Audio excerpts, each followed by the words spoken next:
Bienvenue dans cette nouvelle vidéo où nous allons voir une allocation optimisée pour un investissement de 100 000 € en SCPI. Il y a aujourd'hui plus de 200 SCPI sur lesquels tu peux investir et il est difficile de faire un choix, de choisir les quelques SCPI qui constitueront ton portefeuille. On a parfois tellement de mal à faire un choix qu'on remet à plus tard notre investissement et c'est dommage parce que c'est souvent de l'argent qui va dormir sur un compte courant ou sur des livrets faiblement rémunérés dont la valeur diminue à cause de l'inflation. Investir en SCPI est une solution parmi d'autres pour investir ton capital. D'autres placements sont bien évidemment possibles et je t'invite d'ailleurs à prendre contact avec moi si tu souhaites investir ton argent. Je ferai de mon mieux pour te partager mes meilleurs conseils. Tu as un lien en description si ça t'intéresse. Ce qu'on va voir aujourd'hui, c'est comment tu pourrais investir 100 000 € en part de SCPI, sur quel SCPI précisément il me paraît intéressant d'investir pour la constitution de ton portefeuille. Avant toute chose, je souhaitais te partager ma philosophie d'investissement en matière de SCPI parce que je sais que beaucoup de conseillers n'ont pas la même vision que moi. Ce que je recherche avant tout, ce sont des SCPI qui respectent tous les critères fondamentaux dont je vais te parler dans quelques minutes. Et mine de rien, il n'y a pas tant de SCPI disponibles qui passent tous ces filtres. Autrement dit, je préfère avoir un portefeuille concentré sur quelques SCPI qui respectent tous les critères plutôt que de multiplier les lignes en espérant réduire le risque. Donc personnellement, et c'est également ce que je recommande à mes clients, je fais plutôt le choix de la concentration sur par exemple 4-5 SCPI plutôt que d'avoir 10 SCPI dans ton portefeuille, mais où fatalement tu auras des SCPI qui ne respectent pas tous tes critères. Ce que je te propose, c'est que je te précise d'abord à quel client j'ai pensé pour la constitution du portefeuille de 100 000 €. On analysera ensuite tous les critères qui me semblent importants à vérifier aujourd'hui avant d'investir, puis on verra quel SCPI passe ces différents filtres et quelle allocation tu pourrais choisir pour ton investissement SCPI. Donc dans cette vidéo, on va voir une allocation optimisée pour le type de client que je rencontre le plus souvent, c'est-à-dire une personne qui souhaite percevoir des revenus complémentaires en investissant en part de SCPI et qui a une tranche marginale d'imposition de 30%. Notez que même si tu as une tranche marginale d'imposition à 0, 11, 41 ou 45%, l'allocation qu'on va voir reste optimisée. On va donc plutôt opter pour des SCPI qui investissent majoritairement à l'étranger parce que ton imposition serait prohibitive si tu optes pour des SCPI qui investissent en France avec une TMI à 30%. En effet, ton niveau d'imposition serait de 30%, ta tranche marginale d'imposition plus les prélèvements sociaux de 17,2%, soit presque la moitié qui part directement dans les caisses de l'État. Pour les SCPI qui investissent à l'étranger, tu subiras bien sûr une imposition, mais à un niveau plus faible. Ce qu'il faut comprendre lorsque tu investis dans des SCPI qui investissent à l'étranger, c'est qu'un impôt est déjà payé par la SCPI dans les pays où sont localisés les biens. Par exemple, pour des biens situés en Allemagne, l'imposition sera de 15,825%. Donc quand tu vas percevoir des revenus de SCPI qui investissent à l'étranger, de l'imposition sera déjà payée par la SCPI et parce que ces revenus ont déjà été imposés à l'étranger, tu vas bénéficier d'une fiscalité plus faible, plus douce sur ces revenus. Tu auras d'une part pas les prélèvements sociaux à payer, donc pas les 17,2% à payer, et tu auras également un impôt sur le revenu plus faible qui sera calculé selon deux méthodes, la méthode du taux effectif et la méthode du crédit d'impôt. Alors je ne vais pas rentrer dans le détail dans cette vidéo de ces deux méthodes, mais ce qu'il faut retenir, c'est que ton niveau d'imposition sera généralement équivalent à ta tranche marginale d'imposition moins ton taux moyen d'imposition. Donc par exemple, si tu as une tranche marginale d'imposition à 30% et un taux moyen à 13%, ça fera une imposition à 17%, 30 moins 13% à régler pour ces revenus provenant de l'étranger. Donc ça permet tout de même d'avoir une imposition plus faible que sur des SCPI qui investissent en France. Et c'est la raison pour laquelle d'ailleurs dans le portefeuille qu'on va voir, on va plutôt privilégier des SCPI qui investissent à l'étranger pour réduire cette fiscalité qui est trop importante si tu investis sur des SCPI qui investissent en France et que tu as une tranche marginale d'imposition élevée. D'ailleurs, si tu souhaites entrer dans le détail de la fiscalité des SCPI, je t'invite à cliquer sur la vidéo qui s'affiche juste au-dessus. Je reviens précisément sur la fiscalité que tu vas subir lorsque tu investiras en SCPI, en faisant bien sûr la distinction entre les SCPI qui investissent en France et les SCPI qui investissent à l'étranger. Maintenant qu'on a vu qu'on allait plutôt privilégier des SCPI qui investissent à l'étranger, on va s'intéresser à tous les autres critères à vérifier avant d'investir dans une SCPI pour construire une allocation optimisée. Le premier critère à vérifier, ça va être l'antériorité de la SCPI. A priori, il peut sembler rassurant d'investir dans des SCPI qui ont davantage d'ancienneté plutôt que de jeunes SCPI. En effet, on a tendance à associer anciennes SCPI à stabilité et fiabilité grâce à leur expérience et la diversification de leur portefeuille. Et au contraire, on a parfois tendance à associer les jeunes SCPI à un risque accru à cause justement de ce manque d'historique. Mais aujourd'hui, le contexte est assez différent de ce qu'on a connu par le passé. On voit au contraire des SCPI avec un long historique souffrir et des SCPI jeunes tirer leur épingle du jeu. Ça vient du fait que les SCPI jeunes ont tiré profit de la baisse de l'immobilier professionnel en 2023 grâce à leur niveau de collecte collecte important par rapport à leur capitalisation. Il y a donc de nombreuses jeunes SCPI qui se sont constitués leur patrimoine dans un contexte beaucoup plus favorable aux acheteurs et où les niveaux de performance à l'achat étaient élevés par rapport aux standards des années précédentes. Au contraire, les SCPI anciennes qui avaient déjà constitué leur patrimoine immobilier ont beaucoup plus souffert de cette baisse de l'immobilier parce que ça a impacté directement leur patrimoine. Donc aujourd'hui, investir dans des SCPI qui ont eu un niveau de collecte élevé par rapport à leur capitalisation en 2023 est intéressant parce que ces SCPI se sont constitués leur patrimoine à un moment qui regorgeait d'opportunités immobilières. On le voit d'ailleurs en regardant le top 10 des SCPI en 2023 en termes de performance, ce ne sont presque que des SCPI jeunes. Deuxième critère que je regarde, l'exposition sectorielle et géographique d'une SCPI. Lorsqu'on construit un portefeuille SCPI, il est important de diversifier son allocation sectorielle afin de ne pas être trop impacté si un secteur vient à baisser fortement. Ce que je recommande en règle générale, c'est de plutôt investir sur des SCPI diversifiés plutôt que monosectoriels parce que ça donne la liberté à la société de gestion de choisir tel ou tel secteur où il y a des opportunités plutôt que d'acheter un secteur quel que soit son niveau de valorisation comme c'est le cas avec une SCPI monosectorielle. D'ailleurs, il apparaît que les SCPI diversifiés ont un niveau de performance souvent plus important que les SCPI monosectorielles. D'un point de vue de l'allocation géographique, on l'a vu plus tôt, il est plus ou moins intéressant en fonction de ton profil d'investir dans des SCPI qui investissent en France ou à l'étranger. D'ailleurs, quand on dit à l'étranger, les SCPI investissent quasi exclusivement dans des pays d'Europe de l'Ouest. Donc l'allocation géographique est un critère important, mais qui dépend grandement de ton profil, donc je peux pas vraiment te donner là de réponse universelle. Par rapport au profil de l'investisseur qui a une tranche marginale d'imposition à 30%, investir dans des SCPI qui investissent à l'étranger est le plus intéressant. Troisième critère, la réputation de la société de gestion. Il est possible qu'il y ait un changement de société de gestion au cours de la vie d'une SCPI, mais c'est tout de même un cas rarissime, il est donc préférable d'avoir une bonne société de gestion qui gère la SCPI sur laquelle vous allez investir. Avant d'investir, il est donc primordial de regarder les résultats de la société de gestion sur ces autres fonds, qu'il s'agisse de SCPI ou d'autres produits. Et pour les jeunes sociétés de gestion qui n'ont pas d'historique sur d'autres fonds, ce que je vous recommande de faire, c'est d'analyser l'équipe derrière la société de gestion. A-t-elle de l'expérience? Par quelle société de gestion est-elle passée auparavant? Vous pouvez aussi regarder les interviews des dirigeants qu'on trouve souvent en ligne. Ça permet de donner une idée du degré d'expertise des gestionnaires. Quatrième critère que je regarde, la structure des frais. Aujourd'hui, il y a deux grands types de politiques au niveau des frais, les SCPI avec frais d'entrée et les SCPI sans frais d'entrée, mais avec des frais de gestion plus importants. Alors c'est encore un débat pour savoir qui des SCPI sans frais d'entrée ou avec frais d'entrée ont le plus de frais d'un point de vue global. Je vous avais notamment donné mon avis dans cette vidéo qui s'affiche juste au-dessus. Mais pour résumer, selon moi, et en analysant les données des SCPI avec frais d'entrée et sans frais d'entrée, les SCPI sans frais d'entrée semblent avoir globalement moins de frais. Malheureusement, c'est une question qui reste un peu en suspens parce que les SCPI sans frais d'entrée sont jeunes et il faudra voir sur le moyen long terme comment évoluent les frais. Ce qui est sûr en revanche, c'est qu'en tant qu'investisseur, il y a tout de même un gros avantage à investir dans des SCPI sans frais d'entrée parce que la valeur de retrait est alignée avec le prix de souscription. Ce que ça veut dire concrètement, si on prend l'exemple de la SCPI sans frais d'entrée Hirokozen, c'est que vous pouvez acheter des parts de 200 à 200 euros aujourd'hui et revendre vos parts 200 euros dans 4-5 ans si le prix de part n'a pas changé et qu'il n'y a pas bien sûr de problème de liquidité au moment de la revente. Alors que s'il s'agissait d'une SCPI avec frais d'entrée, comme ces frais sont de 10% en moyenne, vous ne pourrez vendre vos parts que 180 euros, 200 euros moins 10%. C'est pour cette raison qu'aujourd'hui j'ai tendance à proposer dans l'allocation des SCPI sans frais d'entrée pour moi ainsi que pour mes clients. Certains disent que les SCPI sans frais d'entrée entraîneront davantage de problèmes de liquidité.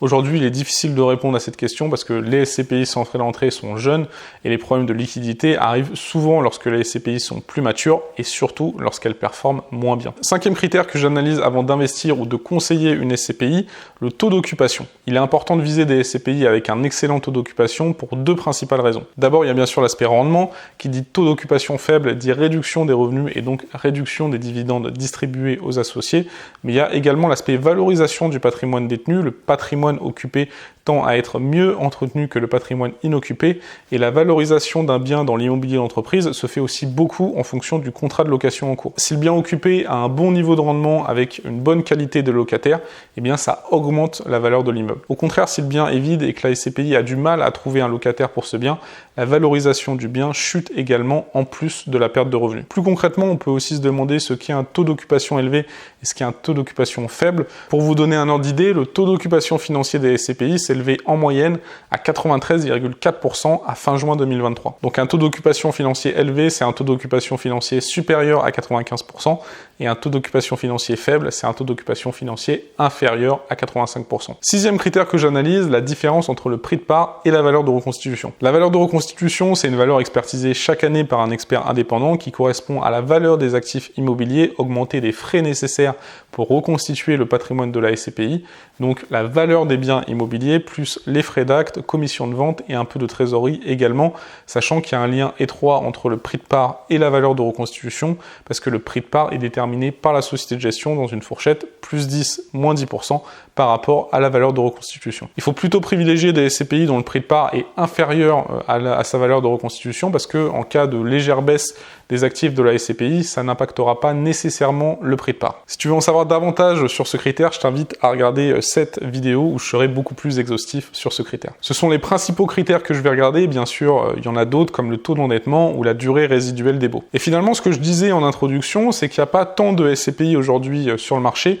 où tous ces indicateurs, où tous ces critères sont au vert. C'est la raison pour laquelle, tu vas le voir tout de suite, j'ai tendance à privilégier pour moi ainsi que pour mes clients des portefeuilles concentrés sur 4-5 SCPI plutôt que sur 10 SCPI par exemple. Donc ce qu'on va voir tout de suite, c'est une allocation possible pour un investissement de 100 000 euros. Plus que jamais, la notion de millésime est primordiale. Concrètement, ça veut dire qu'on va privilégier des SCPI qui ont eu un niveau de collecte important en 2023 et en 2024 par rapport à leur niveau de capitalisation, parce qu'elles sécurisent pour les 10 prochaines années des acquisitions à des niveaux de performance très élevés, des niveaux de performance qu'on ne connaissait pas les années précédentes, par exemple en 2021, 2020, 2019, etc. En ce sens, je recommande dans mon allocation 4 SCPI.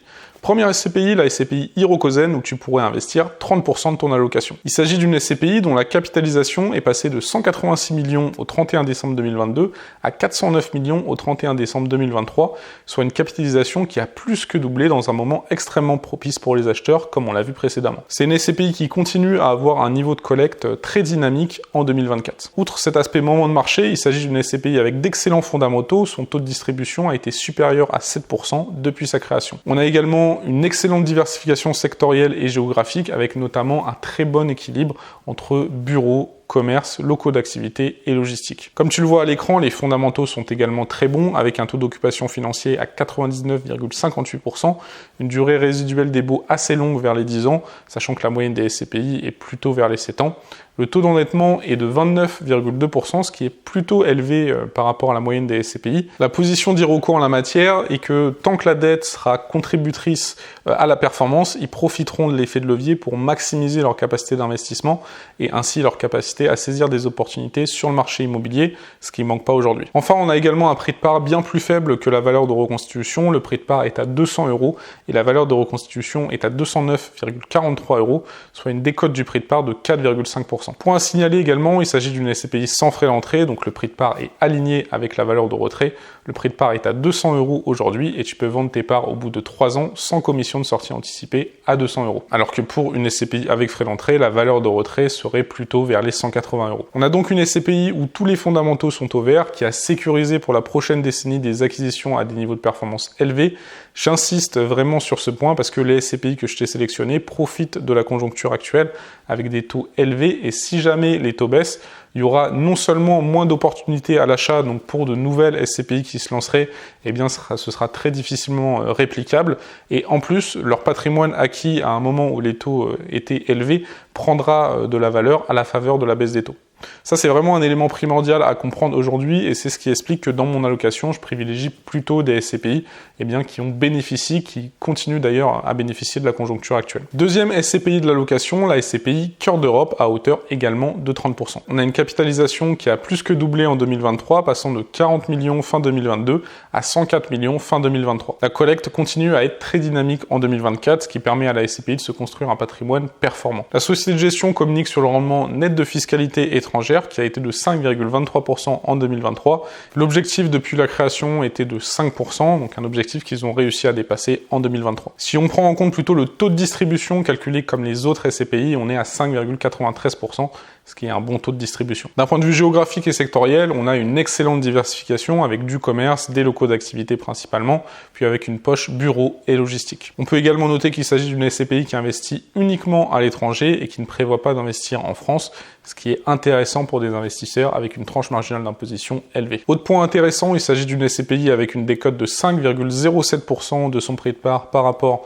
à sa valeur de reconstitution. En effet, son prix de part est à 200 € et sa valeur de reconstitution est à 210,69 €. Contrairement à Hirokozen, il s'agit d'une SCPI avec très peu d'endettement, seulement 1,13% à la fin du premier trimestre 2024. Le taux d'occupation financier est également excellent à 99,23%. Tous les fondamentaux sont également ouverts sur cette SCPI. J'ai une grande confiance dans le sérieux de la société de gestion Sogenial qui fait du bon travail avec ses autres SCPI gérées, cœur de ville et cœur de région. Et pour échanger avec des responsables de cette SCPI, je vois bien l'approche long terme et sécurisante de leur gestion tout en offrant tout de même une bonne performance. Troisième SCPI de l'allocation, la SCPI Remake Live à hauteur de 25% de ton portefeuille. Il s'agit encore une fois d'une SCPI qui a bénéficié à plein du nouveau contexte de marché avec une collecte dynamique en 2023 et qui continue de l'être en 2024. En effet, la capitalisation est passée de 119 millions à la fin de l'année 2022 à 391 millions à la fin de l'année 2023 et elle est aujourd'hui à plus de 500 millions. On a donc eu une collecte extrêmement dynamique au meilleur moment pour l'immobilier d'entreprise. Au niveau de la performance, elle est excellente à 7,64% en 2022 et à 7,79% en 2023, sachant qu'en 2024, d'après les dernières communications de la société de gestion, on devrait se situer encore une fois à plus de 7%. D'un point de vue géographique et sectoriel, il s'agit d'une SCPI qui investit pour le moment à 65% à l'étranger et à 35% en France, même si cette répartition devrait évoluer parce qu'il me semble qu'ils investissent aujourd'hui plutôt à l'étranger, notamment au Royaume-Uni, où ils ont trouvé de belles opportunités. D'un point de vue sectoriel, il s'agit d'une SCPI qui a une excellente diversification avec une prépondérance des bureaux. Il s'agit en revanche d'une SCPI qui n'a pas de décote de son prix de part par rapport à sa valeur de reconstitution. C'est en fait la politique de la société de gestion qui souhaite garder son prix de part au plus proche de sa valeur de reconstitution. Les raisons qui expliquent ce choix sont principalement qu'émettre des parts à un prix plus faible que la valeur de reconstitution se fait à l'avantage des entrants, mais au détriment des associés en place. Je t'en avais notamment parlé dans cette vidéo si ça t'intéresse. Le taux d'endettement est relativement faible à 14,51% et le taux d'occupation financier est de 100% au premier trimestre 2024. L'autre avantage est qu'il s'agit d'une SCPI sans frais d'entrée, donc la valeur de retrait est alignée avec le prix de souscription, comme on l'a vu pour la SCPI Hirokozen, sachant que vous devrez payer une commission de retrait de 5% si vous sortez avant 5 ans de détention, et ce pour éviter que des investisseurs placent sur des durées courtes, ce qui n'est pas adapté à l'investissement immobilier. Enfin, j'ai également une grande confiance dans la société de gestion qui me semble accomplir un excellent travail avec Remake Live. L'équipe, grâce à son expertise, est très rassurante. Quatrième SCPI et dernière SCPI de l'allocation qui représenterait 15% de ton portefeuille, ce serait une SCPI en phase de lancement, ce qui te permettrait de bénéficier d'un prix de part plus faible. En effet, lorsqu'une SCPI se lance afin de dynamiser la collecte, il y a souvent la possibilité d'investir dans ce qu'on appelle des parts sponsors. Concrètement, le prix de part peut être à 190 € au lieu de 200 € par exemple. Ça permet directement de bénéficier d'un prix de part plus faible, de l'ordre de 5% en règle générale. Par exemple, il y a peu, Alderan, qui gère la SCPI Activimo, avait lancé la SCPI Comet et proposé un prix de part à 237,5 € au lieu de 250 € au cours de la période sponsor. Le taux de distribution cible de la SCPI Comet est de 7% pour l'année 2024. En considérant une distribution de 7% et en réajustant à ton prix de part de 237,5 € et non pas de 250 €, eh bien ton taux de distribution serait à 7,37%. Tu passes donc d'un taux de distribution de 7% à 7,37% grâce aux parts que tu as achetées moins cher. Bien sûr, c'est au cas par cas, il faut voir les offres disponibles au moment où tu investis. À noter que cette allocation, c'est plutôt pour un profil avec une tranche marginale d'imposition élevée, avec une tranche marginale d'imposition faible. Il est possible d'investir dans des SCPI qui investissent en France sans que la fiscalité soit confiscatoire. Pour 100 000 € investis avec l'allocation donnée, à savoir 30% Hirokozen, 30% Cœur d'Europe, 25% Remake Live et 15% Comet, vous serez investi à 22% en France et à 78% à l'étranger, principalement en Espagne, en Belgique et en Irlande. D'un point de vue sectoriel, vous aurez une très belle diversification avec 31,5% de bureaux, 29,5% de commerce, 19,2% de locaux d'activité, 14,7% de logistique et 5,1% dans la santé. Alors je sais que certains investisseurs pourraient être surpris qu'il n'y ait que des SCPI assez récentes, mais encore une fois, dans le contexte actuel, je pense que c'est ce type de SCPI qu'il faut privilégier et d'ailleurs c'est aussi à titre personnel ce que je fais. Toutefois, si vous souhaitez investir dans une SCPI avec davantage d'antériorité, la SCPI qui me semble la plus adaptée est la SCPI Quorum Origin. Je te l'avais notamment présentée dans cette vidéo juste au-dessus où tu as également le lien en description. Bien sûr, l'allocation n'est pas à recopier quel que soit ton profil et tes objectifs. Si tu veux qu'on discute ensemble de la meilleure allocation SCPI pour toi, tu tu as un lien en description pour bénéficier de mon accompagnement. Une question que tu te poses peut-être, c'est celle de savoir s'il vaut mieux investir en nue propriété ou en pleine propriété. C'est une excellente question, d'autant que les informations disponibles sur ce sujet prêtent parfois à confusion. Pour rappel, la pleine propriété, c'est la réunion de l'usufruit et de la nue propriété. Si on fait un parallèle avec l'arbre, le nu propriétaire est propriétaire de l'arbre, alors que l'usufruitier est propriétaire des fruits de l'arbre. Avec les SCPI, tu as la possibilité d'opter pour la nue propriété de parts de SCPI sur une certaine durée de 3 à 20 ans. En tant que nu propriétaire, plus la durée de démembrement est longue, plus tu vas bénéficier d'une décote importante sur tes parts de SCPI. A l'inverse, bien sûr, plus la durée de démembrement est courte, plus la décote dont tu vas bénéficier sur tes parts de SCPI sera faible. Alors, je vais pas rentrer dans le détail du choix à faire entre nue propriété et pleine propriété parce que la vidéo est déjà assez longue. Si tu veux davantage de renseignements sur la nue propriété, je t'avais enregistré une vidéo sur le sujet. Tu peux retrouver juste au-dessus, tu as également un lien en description. Mais ce qu'il faut retenir, c'est qu'opter pour la nue propriété peut être intéressant si tu n'as pas besoin de revenus complémentaires aujourd'hui, mais il faut faire attention à bien calculer 2 scénarios. Un scénario où tu investis en pleine propriété et où tu réinvestis les loyers perçus, et un autre scénario où tu investis en nue propriété et où, de fait, tu ne touches pas de loyer pendant la durée de démembrement. Dans le premier scénario où tu optes pour la pleine propriété, il est très important de considérer le réinvestissement des revenus SCPI perçus, parce que je vois malheureusement beaucoup d'articles ou de vidéos où cet élément n'est pas du tout pris en compte. Or, c'est bien évidemment un élément central dans ta performance globale. Tu peux par exemple investir en SCPI et réinvestir tes revenus en bourse. L'avantage, c'est que ça te permet de faire du DCA, de l'investissement programmé en bourse, sur la base de ton investissement SCPI par exemple. C'est une possibilité.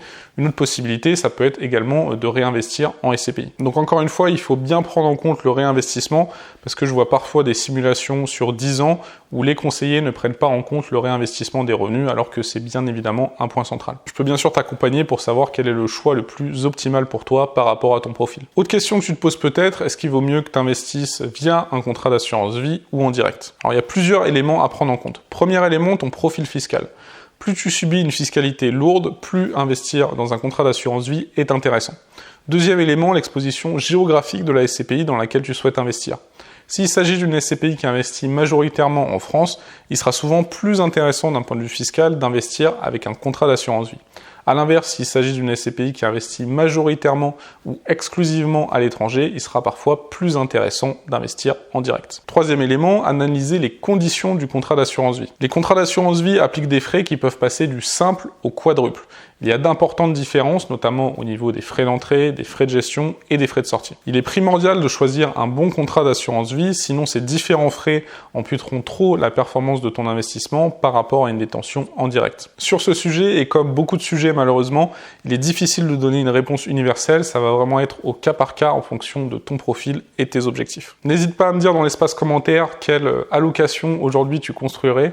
Je suis curieux de voir les allocations que vous privilégierez aujourd'hui. Si tu souhaites bénéficier de mon accompagnement pour qu'on construise ensemble une allocation et qu'on voit ce qui est le plus intéressant également pour toi entre investir en direct, en nue propriété ou encore en assurance vie, je peux t'accompagner. En tant que conseiller en gestion de patrimoine, j'ai noué des partenariats avec la quasi-totalité des SCPI pour m'adapter au mieux à mes clients. Il s'agit d'un accompagnement gratuit et tu paies exactement le même prix pour tes parts de SCPI en passant par un conseiller ou en souscrivant seul, voire tu pourrais payer moins cher tes parts de SCPI en passant par mon intermédiaire. Si tu souhaites qu'on discute de tes investissements au cours d'un appel visio, je t'invite à remplir le formulaire disponible juste ici. Ça me permet de bien cerner ton profil, tes objectifs et tes attentes pour te conseiller au mieux. Je te souhaite toujours plein de réussite et peut-être à très bientôt au cours d'un appel. C'était Benoît. Ciao.